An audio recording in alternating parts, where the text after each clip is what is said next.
જય સ્વામિનારાયણ.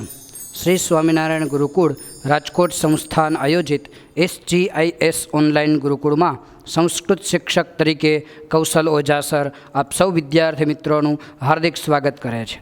વિદ્યાર્થી મિત્રો બધા જ મજામાં હશો? ઓકે, સરસ.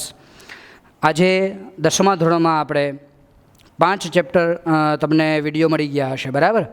આજે આપણે સંસ્કૃત વિષયમાં 6થું ચેપ્ટર એટલે કે કાષ્ઠખંડ એટલે લાકડાનો ટુકડો. કાષ્ઠ એટલે લાકડું અને ખંડ અર્થાત ટુકડો. એના વિષયક આજે આપણે વાત કરવાની છે, અભ્યાસ કરવાનો છે. કાષ્ઠખંડ એટલે લાકડાનો ટુકડો. પાર્ટ 1 એમાં આજે આપણે પ્રસ્તાવના જોવાના છીએ. સાથે સાથે ચેપ્ટરમાં કઈ કઈ બાબતો કહેલી છે એ પણ આજે સાથે ભણવાના છીએ આપણે. ઓકે, તો વિદ્યાર્થી મિત્રો, કાષ્ઠખંડ એ શબ્દ સાંભળતા જ, એનો અર્થ સાંભળતા જ લાકડાનો ટુકડો એવો સામાન્ય અર્થ સમજતા આપણને એવું થાય કે લાકડાનો ટુકડો, એમાં શું આખું ચેપ્ટર હશે? પણ વિદ્યાર્થી મિત્રો, સંસ્કૃત લેંગ્વેજ છે ને, એક સંસ્કારની ભાષા છે. એક સંસ્કાર આપણામાં સિંચન થાય એવી લેંગ્વેજ છે. એટલે તો એમ કહેવાય છે Sanskrit is the great language. બરાબર? એકદમ જબરદસ્ત ભાષા. એ આપણે સૌથી પહેલાં તાસમાં શીખેલા હતા કે જબરદસ્ત કોઈ ભાષા હોય તો એ સંસ્કૃત છે. એકદમ સ્પષ્ટ ભાષા હોય તો એ સંસ્કૃત છે. અને સાથે સાથે સમૃદ્ધ ભાષા પણ આપણને સંસ્કૃત જ જોવા મળે છે. તો આવી રીતે સંસ્કૃત ભાષામાં કાષ્ઠખંડ એ આપણે ચેપ્ટર આજે ભણવાના છીએ. તો માત્ર અહીંયા લાકડાનો ટુકડો એટલો અર્થ સમજતા આપણને સામાન્ય લાગે, પરંતુ અહીંયા એક ગૂઢ તાત્વિક ચિંતન રહેલું છે. એકદમ આપણને સરસ મજાનો બોધ મળે એવું કંઈક અહીંયા સ્ટોરી રહેલી છે. બરાબર? તો એ વાત પણ આજે પ્રસ્તાવનાની સાથે સાથે આપણે કરવાના છે. શું પાઠમાં કઈ કઈ સ્ટોરી શું રહેલું છે એ બધું આપણે જોવાના છીએ. બરાબર? તો સરસ મજાનું ચેપ્ટર છે, એકદમ સરળ ચેપ્ટર છે. અને ભાષાંતર માટે, પ્રશ્ન જવાબ માટે મોસ્ટ IMP એ આ ચેપ્ટર છે. એટલે ખાસ કરીને એકદમ ફોકસ કરીશું. બરાબર છે? તમને તમારી ટેક્સ્ટબુક તમે પ્રસ્તાવના સમજવા માટે તમારી સાથે રાખેલી જ હશે. આપણે શરૂ કરીએ પ્રસ્તાવના.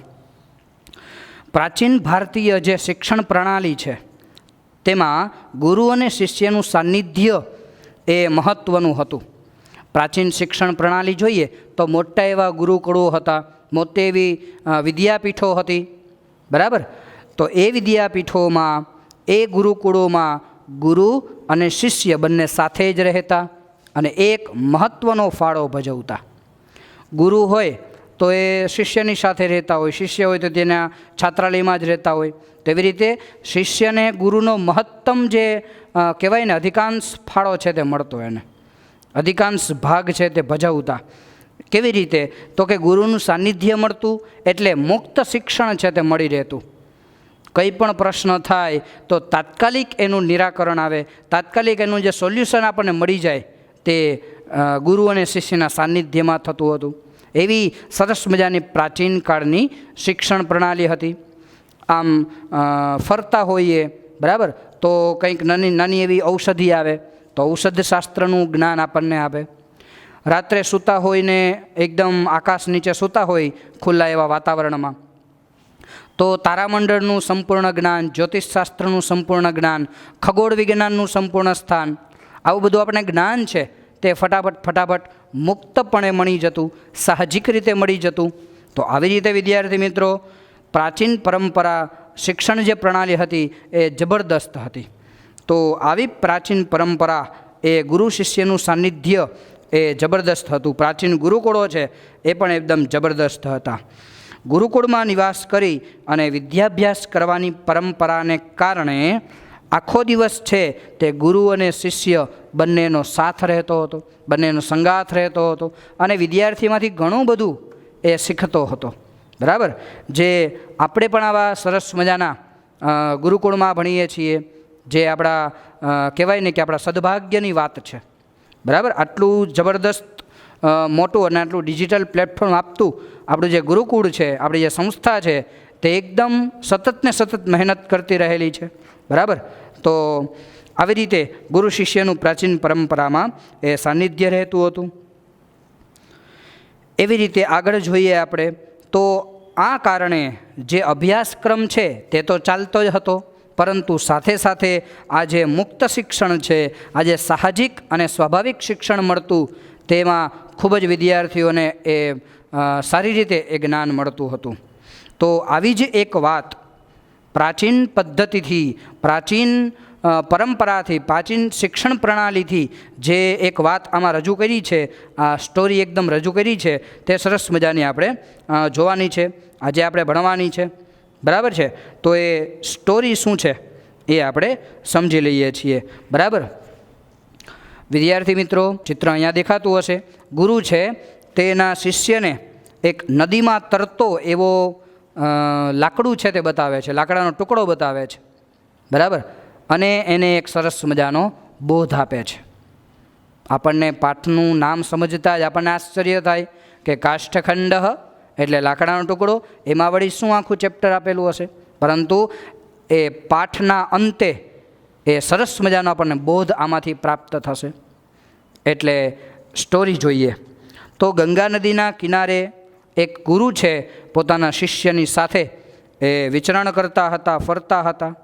અને પાણીના પ્રવાહની સાથે, નદીનું પાણી છે તે વહેતું હોય છે, તો પાણીના પ્રવાહની સાથે જે લાકડાનો ટુકડો છે એને દર્શાવતા, એને બતાવતા એ ગુરુ છે તે શિષ્યને કહે છે. શું કહે છે? તો કે આ પાણીનો જે ટુકડો છે, બરાબર, એને સમુદ્ર સુધી પહોંચવામાં, નદીનું જે પાણી છે બધું જ સમુદ્રમાં જાય. બરાબર. એટલે આ જો લાકડાનો ટુકડો છે એને સમુદ્ર સુધી પહોંચવું હશે, સમુદ્રનું જે એને સ્થાન પ્રાપ્ત કરવું હશે, એટલે કે સમુદ્ર સુધી ટૂંકમાં પહોંચવું હશે, તો 4 પ્રકારના વિઘ્નો છે તે એને નડશે, એને વિઘ્નરૂપ થશે. તો એ 4 પ્રકારના વિઘ્નો કયા કયા એ કહે છે કે લાકડાના ટુકડાને જો સમુદ્ર સુધી પહોંચવું હોય તો પેલું વિઘ્ન છે ને તે નદીનો જે કિનારો આવે ત્યાં લાકડું છે તે ફસાઈ જતું હોય છે ક્યારેક, તો એ પહેલા પ્રકારનું વિઘ્ન છે. બરાબર. બીજા પ્રકારનું વિઘ્ન તો કે વધારે ભાર આવવાથી, લાકડાના ટુકડામાં વધારે ભાર આવવાથી પાણીમાં ડૂબી જાય છે, તો આ બીજા પ્રકારનું વિઘ્ન થયું. પાણીમાં ડૂબી જાય તો સમુદ્ર સુધી પહોંચી શકે નહીં. આમ જોવા જઈએ સાહજિક રીતે તો લાકડાનો સ્વભાવ શું છે? તરવાનો. તમે પાણીમાં કદાચ લાકડું રાખો તો લાકડું તરે, એનો સ્વભાવ છે. પરંતુ વધારે ભાર એમાં જો બાંધી દેવામાં આવે તો એ લાકડું છે તે ડૂબી જાય. અહીંયા એ જ કીધું છે કે વધારે ભાર આવવાથી લાકડાનું ડૂબી જવું, આ બીજા પ્રકારનું વિઘ્ન થયું. ત્રીજા પ્રકારનું વિઘ્ન તો કે તમને ખ્યાલ હોય તો ઓલું પવન છે એમાં વંટોળ આવે, ગોળ ગોળ ગોળ ગોળ ગોળ ગોળ એ પવન એ ફરતો હોય, વંટોળ કહેવાય, વંટોળિયું. એવી રીતે પાણીમાં જે ગોળ ગોળ ગોળ ગોળ ફરતું હોય તેને વમળ કહેવાય. બરાબર. પાણીનું વમળ. તો આવી રીતે એ વમળમાં એ લાકડું જો ફસાઈ જાય તો નીચે નીચે નીચે જતું રહે છે, ટૂંકમાં એ સમુદ્ર સુધી પહોંચી શકતું નથી. આ ત્રીજા પ્રકારનું વિઘ્ન થયું. અને ચોથા પ્રકારનું વિઘ્ન એટલે કે નદી જલ વિયોગ, એટલે નદીના પાણીથી છૂટું પડી જવું. નદીનો જે પ્રવાહ જતો હોય, પાણીનો પ્રવાહ, તેનાથી છૂટું પડી જવું, તો એ સમુદ્ર સુધી પહોંચી શકતું નથી. એટલે ગુરુ છે તે અહીંયા શિષ્યને એક લાકડાનો ટુકડો બતાવતા આવા 4 વિઘ્નો જણાવે છે કે આ લાકડાના ટુકડાને જો સમુદ્ર સુધી પહોંચવું હોય તો આ 4 પ્રકારના વિઘ્નોને પાર પાડવા પડે. ફરીથી સમજાવી દઉં છું તમને હું. પહેલા પ્રકારનું વિઘ્ન એટલે કે કિનારામાં ફસાઈ જવું. જે કિનારો હોય નદીનો એ કિનારામાં ફસાઈ જવું, લાકડું ફસાઈ જાય તો એ સમુદ્ર સુધી પહોંચી શકે નહીં. પહેલા પ્રકારનું વિઘ્ન. બીજા પ્રકારનું વિઘ્ન વધારે ભાર આવવાથી, લાકડાના ટુકડામાં વધારે ભાર આવવાથી પાણીમાં ડૂબી જવું, તો એ બીજા પ્રકારનું વિઘ્ન થયું. ત્રીજા પ્રકારનું વિઘ્ન જોઈએ તો વમળમાં પડી જવું, એટલે કે વમળમાં ફસાઈ જવું. ગોળ ગોળ ગોળ ગોળ પાણી ફરતું હોય તેમાં ફસાઈ જાય. બરાબર. તો એ વમળમાં ફસાઈ જાય તો એ સમુદ્ર સુધી પહોંચી શકતું નથી, એટલે ત્રીજો પ્રકારનું વિઘ્ન. અને ચોથા પ્રકારનું એટલે તો કે નદીના પાણીથી વિમુખ થવું એટલે કે છૂટું પડવું, એટલે આમ કિનારા ઉપર જતું રહેવું, ટૂંકમાં જમીન ભાગમાં જતું રહેવું, બરાબર, પાણીમાં ન રહેવું, એટલે નદીના પાણીથી છૂટું પડી જવું. તો આ રીતે 4 પ્રકારના વિઘ્નો છે તે જો લાકડામાં આવે તો એ સમુદ્ર સુધી પહોંચી શકતો નથી. આવી રીતે વિદ્યાર્થી મિત્રો સરસ મજાનું અહીંયા તમને ચિત્ર દેખાતું હશે કે જોવે છે અને ગુરુ શિષ્યને આવી રીતે સમજાવે છે. માત્ર આટલું નથી સમજાવતા આખા ચેપ્ટરમાં, આટલો એક જ પેરેગ્રાફમાં આટલું સમજાવે છે, પરંતુ હવે આપણે જે સમજવાનું છે તે મનુષ્યના જીવનમાં પણ આવા 4 પ્રકારના વિઘ્નો આવે છે. જો પોતાનું ધ્યેય પ્રાપ્ત કરવું હોય તો એને આ 4 પ્રકારના વિઘ્નો નડી શકે છે. જો એકદમ સુખથી ભરપૂર એવો સંસાર સાગર આપણે પાર કરવો હોય, બરાબર, તો પણ આ 4 પ્રકારના વિઘ્નો એને નડી શકે છે. આ 4 પ્રકારના વિઘ્નોથી પાર થઈ જાય તો એ માણસ છે તે એકદમ સુખી જીવન જીવી શકે છે. એટલે એ માણસના જીવનમાં 4 પ્રકારના વિઘ્નો કયા કયા એ શિષ્ય ગુરુને પૂછે છે, બરાબર. જ્યારે ગુરુ એમ કહે છે કે માણસના જીવનમાં માણસ એક લાકડા સ્વરૂપ છે, બરાબર, કાષ્ઠમયી છે, તો લાકડા સ્વરૂપ એવો જે માણસ છે એને પણ 4 પ્રકારના વિઘ્નો, જેમ લાકડાના ટુકડાને 4 પ્રકારના વિઘ્નો નડે તેમ માણસને પણ 4 પ્રકારના વિઘ્નો નડે છે. તો આવી રીતે શિષ્ય પૂછે છે કે 4 પ્રકારના માણસના વિઘ્નો કયા? લાકડાના વિઘ્નો તો સમજાઈ ગયા, પણ માણસના જીવનમાં જો સુખ પ્રાપ્ત કરવું હોય તો એ માણસના જીવનના 4 પ્રકારના વિઘ્નો કયા કયા છે એ આપણે સમજવાનું છે, બરાબર. તો ગુરુ છે એને ઉપદેશ આપે છે, ફરી એને સમજાવે છે. આ આપણે ખાસ સમજવાનું છે. જોઈએ તો કે નદીરૂપી આપણું જીવન છે, બરાબર. એ નદીરૂપી જીવનમાં આહાર એટલે કે ભોજન, નિદ્રા અને ભય આ વગેરે છે ને તે કિનારા સમાન છે. વિદ્યાર્થી મિત્રો, પહેલું લાકડાનું વિઘ્ન શું હતું? લાકડાના ટુકડાનું પહેલું વિઘ્ન તો કે નદીના કિનારા સાથે જોડાણ થવું. નદીના કિનારા સાથે જોડાણ થવું. જો નદીના કિનારા સાથે જોડાણ થાય, પાણીની પ્રવાહથી થોડુંક વિમુખ થાય તો શું થાય? તો કે સમુદ્ર સુધી પહોંચી શકે નહીં. તો તેવી રીતે માણસના જીવનમાં કિનારારૂપ કયા કયા બાબતો કીધા છે? કઈ કઈ વાતો કીધી છે? તો કે કિનારા સ્વરૂપ આહાર, નિદ્રા, ભય આ કિનારા સમાન છે. તો એ કિનારામાં જો માણસ ફસાઈ જાય, બરાબર, તો એ માણસ છે તે સુખરૂપી સંસાર સાગરને પ્રાપ્ત કરી શકતો નથી. હવે કિનારા સમાન તો કીધા, પણ આપણે જોઈએ તો આહાર, નિદ્રા એ બધું તો આપણા જીવનમાં હોવું જ જોઈએ, એ સ્વાભાવિક છે. પરંતુ એ વધારે પડતું આપણા જીવનમાં સતત ને સતત એમાં સંલગ્ન રહેવું જોઈએ નહીં. તો આવી રીતે વધારે આહાર, વધારે નિદ્રા, વધારે ભય આ બધું હોય તો એ કિનારા સમાન છે. અને એમાં સતત ને સતત સંલગ્ન રહેવું, સતત ને સતત જોડાઈ રહેવું તે એક પ્રકારનું વિઘ્ન છે. તો જેમ લાકડાનો ટુકડો જે નદીનો કિનારો હોય એમાં ફસાઈ જાય છે તો સમુદ્ર સુધી પહોંચી શકતો નથી, તેમ અહીંયા કિનારારૂપ કોને કોને કીધા? આહાર, નિદ્રા, ભય આ બધા કિનારા સમાન છે. આમાં જો માણસ ફસાઈ જાય તો પોતે સુખરૂપી સંસાર સાગરને પ્રાપ્ત કરી શકતો નથી. એટલે આ પહેલા પ્રકારનું વિઘ્ન ગુરુજી છે તે પોતાના શિષ્યને સમજાવે છે. પછી બીજા પ્રકારનું વિઘ્ન, લાકડાના ટુકડાનું બીજા પ્રકારનું વિઘ્ન શું હતું? તો કે વધારે ભાર આવવાથી એમાં ડૂબી જવું. તો માણસના જીવનમાં કેવી રીતે? જોઈએ. સામાજિક વ્યવહાર આપણે જે કરતા હોઈએ છીએ, ક્યાંક પ્રસંગમાં ગયા હોઈએ તો આપણે ફંડ ફાળો છે તે લખાવતા હોઈએ, બરાબર. એટલે સામાજિક વ્યવહાર છે તે ભારરૂપ હોય છે, બરાબર. આમ જોવા જઈએ તો સામાજિક વ્યવહાર બધે જરૂરી અપેક્ષિત હોય છે, જરૂરી હોય છે, બરાબર. પરંતુ તે સામાજિક વ્યવહાર આપણી શક્તિથી વધારે થાય તો એક વિઘ્નરૂપ છે. આપણી શક્તિથી જો વધારે કરવામાં આવે, આપણી જેટલી શક્તિ છે, આપણી જેટલી કેપેસિટી છે એનાથી જો વધારે સામાજિક વ્યવહાર કરવામાં આવે તો એ એક વિઘ્નરૂપ છે, બરાબર. તો એ માણસ છે તે વધારે ભાર, આર્થિક ભાર, અહીંયા કયો ભાર લેવાનો છે? આર્થિક ભાર, પૈસાનો ભાર વધારે આવવાથી એ માણસ છે તે ડૂબી જાય છે, એ સંસારમાં તરી શકતો નથી, સંસારમાં સારી રીતે રહી શકતો નથી. એટલે આવી રીતે લાકડાના ટુકડાને જો વધારે ભાર આવે તો પાણીમાં ડૂબી જાય તેમ માણસ છે એ માણસ સામાજિક વ્યવહાર કરવો જરૂરી છે, પરંતુ આપણે આપણી કેપેસિટીથી બહાર, આપણી શક્તિથી વધારે જો એ આર્થિક વ્યવહાર કરવા જઈએ, સામાજિક વ્યવહાર કરવા જઈએ તો એ આર્થિક ભાર આવવાને કારણે આપણે સારી રીતે આપણું મનુષ્ય જીવન જીવી શકતા નથી. એટલે આવી રીતે જો વધારે ભાર આવે તો માણસ ડૂબી જાય છે, એટલે કે એ પોતાનું જીવન સારી રીતે જીવી શકતો નથી, એને આર્થિક બોજો થાય છે, એને આર્થિક ભાર થાય છે. આવી રીતે માણસ પોતાનું જીવન જીવી શકતો નથી. આ બીજા પ્રકારનું વિઘ્ન થયું માણસના જીવનમાં. ફરી ત્રીજા પ્રકારનું વિઘ્ન, લાકડાના ટુકડાનું ત્રીજા પ્રકારનું વિઘ્ન કયું હતું? તો કે આવર્તપાતતા, વમળમાં ફસાઈ જવું. પાણીનું જે ગોળ ગોળ ફરવું તેને શું કહેવાય? વમળ. તો આ વમળમાં ફસાઈ જવું તે ત્રીજા પ્રકારનું વિઘ્ન છે માણસના જીવનમાં. કેમ? તો જેમ કિનારા રૂપ આહાર, નિદ્રા, ભય કીધા હતા, તેમ અહીંયા માનવના જીવનમાં વમળ સમાન કઈ કઈ બાબતો કીધી? બરાબર.